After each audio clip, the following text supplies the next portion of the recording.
মহাশিবরাত্রির দিন এই 5টি জিনিস বাড়িতে নিয়ে আসুন।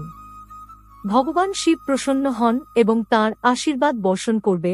মহাশিবরাত্রির দিন ভগবান শিবের আশীর্বাদ পাওয়ার জন্য অনেক ব্যবস্থা গ্রহণ করা হয়।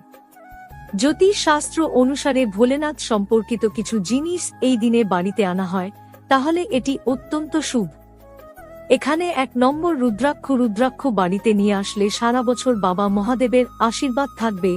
2 নম্বর নন্দীর মূর্তি বাড়িতে আনলে বাবা মহাদেব অত্যন্ত পছন্দ হন এবং সেই ব্যক্তি জীবনী সুখ শান্তি জন শান্তি ত্যাগ করে তোলে। 3 নম্বর ছোট্ট একটা শিবলিঙ্গ আনুন বাড়িতে, বাবা মহাদেব সর্বদাই থাকবে। 4 নম্বর শিবলিঙ্গের চড়ানোর পর বেলাপত্র বাড়িতে নিয়ে এসে টাকা জায়গার রাগ আছে করুন, আপনার বাড়িতে ধন সম্পর্কে ভরে উঠবে। 5 নম্বর মহামৃত্যুঞ্জয় যন্ত্র বাড়িতে আনলে জীবনে কখনো দারিদ্রতার সম্মুখীন হতে হয় না, সমস্ত শত্রু দূরে চলে যায়।